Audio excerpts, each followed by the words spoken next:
Oh goody goody, I can't wait to read comments on this video!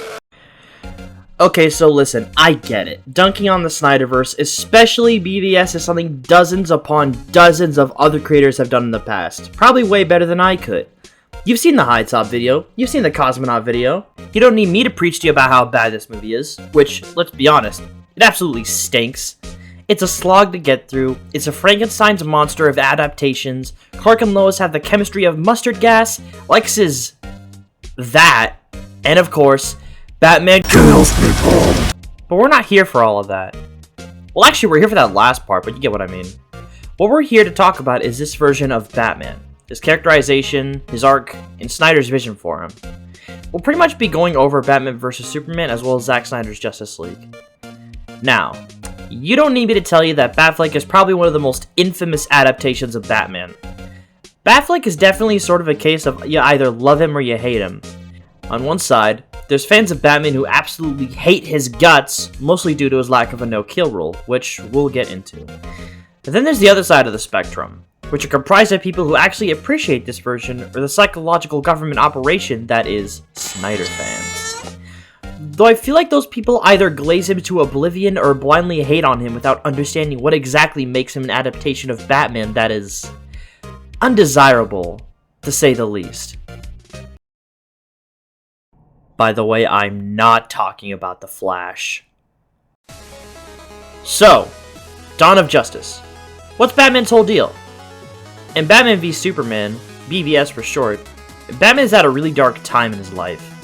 After his sidekick, Dick Grayson, alias Robin, died at the hands of the Joker, which I should also mention is really stupid, because he could have easily had it be Jason Todd. Best Specter, the first son hurts more. Shut your stupid. Because of this, Batman is much more bitter and cynical. He's a much older Batman, one who's seen it all and is finding fewer and fewer reasons to have faith both in himself and in the world around him. 20 years in Gotham, Alfred. We've seen what promises are worth. How many good guys are left? How many stayed that way? After witnessing the events of Man of Steel, and all of the destructions and casualties it caused, including a little girl's mother. After this event, Bruce was now a certified Superman hater. He hated Superman so much that he was dead set on killing him. Because of how brutal Batman had become and how he was now branding criminals for them to get killed in prison, Superman didn't really care for him that much either. So yeah, that's the conflict. I don't know why Batman and Superman had to fight in their first movie together, but whatever, what do I know? Actually, if I could time travel, I'd probably go back in time and make it so that this and the Injustice franchise no longer exist. Especially Injustice. I really hate Injustice. Batman's also having a bunch of nightmares about a post-apocalyptic future where Darkseid takes over the universe and he becomes hyper-fixated on Fallout and Mad Max simultaneously. Also, in this future, Superman's evil! Injustice when I get you, when I get you, Injustice. So yeah, because of these nightmares, which includes the worst nightmare of all, Ezra Miller, this makes Batman mega certain of his hatred for Superman. Later, Batman intercepts Lex's men and is killing people! But Superman doesn't like that and starts look smashing towards Batman, causing the Batmobile to explode so that he can confront Batman directly and tell him to hang up the tights. Consider this mercy. Gee, Superman, you really showed him there. Oh, wait, I'm dead. Batman asks Superman about his menstruation cycles, but he doesn't take too kindly to it and flies off. So yeah, now the fight is on. Batman ends up stealing a bunch of kryptonite from LexCorp and crafts a kryptonite spear. And after Lex gaslight gatekeeps and girl bosses his way into kidnapping Superman's mom, he tells Superman that the only way to save her is to kill Batman, who's lit up the bat signal at the old Gotham City Police Department. And now the girls are fighting! But before the final blow was struck, Superman tore open a portal into the past. And by that I mean he mentioned his mother's name. Batman is quickly given pause when Superman mentions that Lex plans to kill his mother, whose name is Martha. And then Lois suddenly comes in and confirms that his mother's name is, in fact, Martha. This causes Batman to stop trying to kill Superman and throw the spear away. Okay, look, like I said earlier, you don't need me telling you why this whole exchange is weird. I see what Snyder was trying to go for here, as Bruce finally recognizing the humanity in Superman through his desire to save his human mother, even as he's about to die. But obviously, through execution, it's just... I'm not gonna lie. I've been sort of procrastinating on writing the script for a while now, and I think I know the reason why. Well, I know that one of the reasons is because I've been super demoralized as of late, but I also think that the big reason is that I genuinely don't like talking about this movie. I just don't. Look, you know what happens in the movie. You know. You've seen the video essays. You've seen the movie itself. You've seen all you need to know. Batman kills more people, Doomsday's there, Superman dies. You know. You already know. So you know what? I'm done. With that established, what's the big deal with Batman's character in this movie? Obviously, we have to bring up the elephant in the room. Batman in this movie kills a lot of people. A lot of people. He's older, he's angrier, and he's just kind of a big jerk. You don't need me of all people to tell you why Batman shouldn't kill.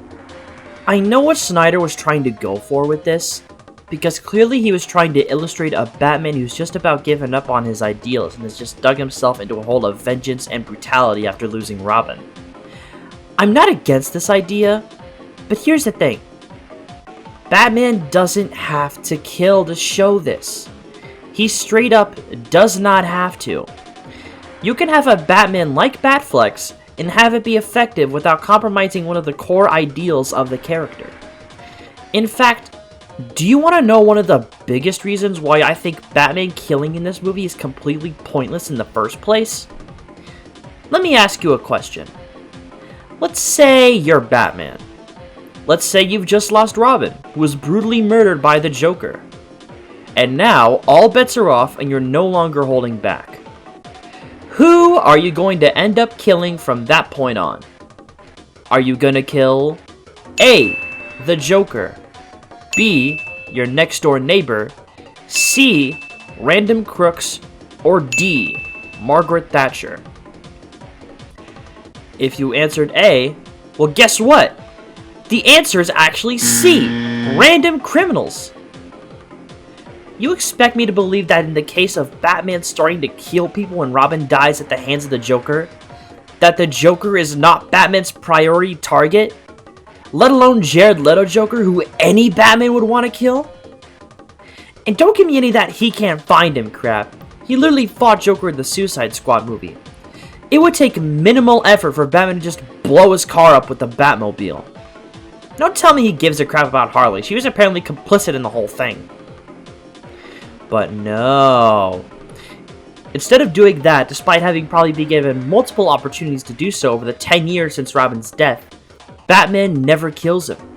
Instead, he spends a lot of his time killing and branding random criminals. That's why Batman killing in this movie to me feels less like a narrative decision that has weight to it, and more like something that's just a cheap attempt to make this movie more dark and gritty. But, of course, after Superman's death, Batman changes. Superman's selflessly willing to lay down his life to save not only his mother, but also the entire world from Luthor and Doomsday, despite the way the world had been treating him throughout the movie, as well as how the world responded to his sacrifice, creates a chain reaction within Bruce. Through Superman's selfless act, Batman's faith in humanity was restored, and inspired him to team up with Zionist scumbag, Wonder Woman, to recruit a team of some of the world's most powerful champions to combat against Darkseid. I actually really like how Bruce is characterized throughout Zack Snyder's Justice League. You can tell that the events of the last movie have had a profound effect on him, and he's so much more open to the people around him. One of my favorite things about him is that he's no longer fueled by hate, trauma, and vengeance. He's become filled with hope and faith, both in himself and the people around him. He'll be here, Alfred, I know it. What makes you so sure? Faith, Alfred. Faith. While Zack Snyder's Justice League is kind of also a slog to get through, I had to separate it into 2 sittings of the movie for crying out loud. There's a lot of value in it, and I can safely say that Batman is definitely a highlight of the movie. mistake, I will fucking kill you. Mostly. Well, that should be it when it comes to talking about Batfleck, except that it's not! Back in 2015, Ben Affleck was in talks to write and direct a Batman film for the DCEU, starring himself as the Caped Crusader and Joe Manganiello as Deathstroke. I just butchered that name, I am so sorry. However, after a lot of obvious studio shenanigans, Ben stepped down from director in January of 2017. The film would have followed Batman confronting Deathstroke, a former member of the League of Assassins who attempts to systematically screw over every minute thing in Bruce's personal life, whether it be killing those close to him or otherwise out of revenge for his apparent involvement in the demise of Slade's son? Wait, that's just Judas' contract. That's just Judas' contract, but with Batman. See, this is why you don't kill off Dick Grayson. Another notable plot point is Deathstroke staging a breakout in Arkham Asylum in order to tire and weaken Batman. Wait, that's just a Nightfall. That's literally what Bane does in Nightfall. So let me get this straight.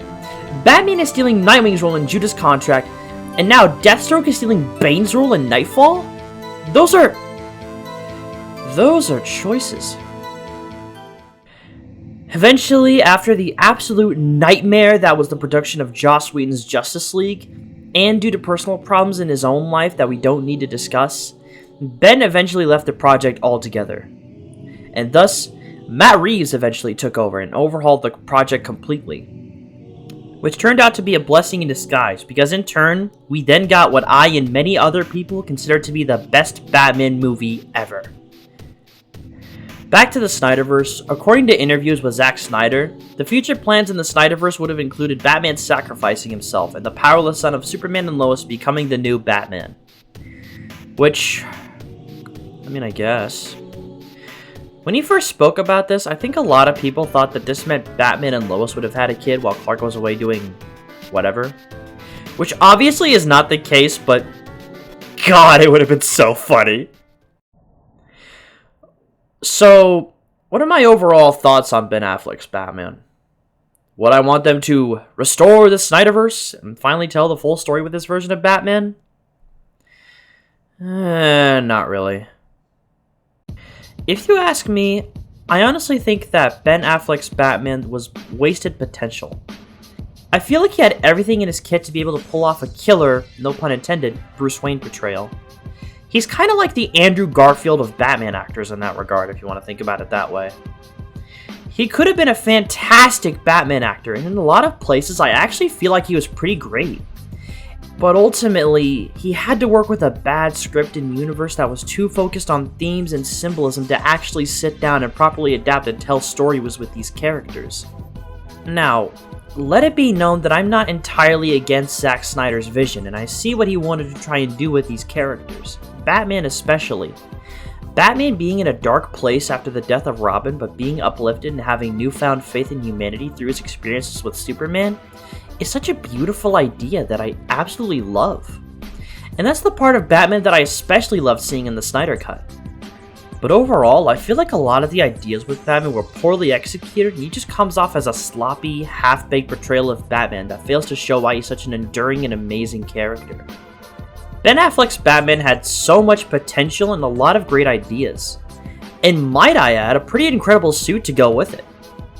But through Snyderisms and studio meddling, he unfortunately just didn't work out, which honestly sucks. So while I can't say I love Batfleck, I honestly think that there could have been something here, and that something could have been truly special. But I guess I can't get too hung over it.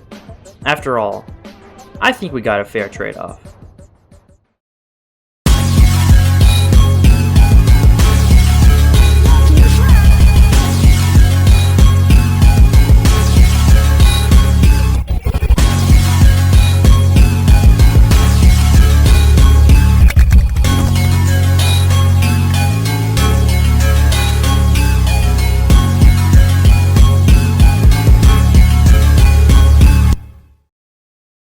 My movie came out in 2013.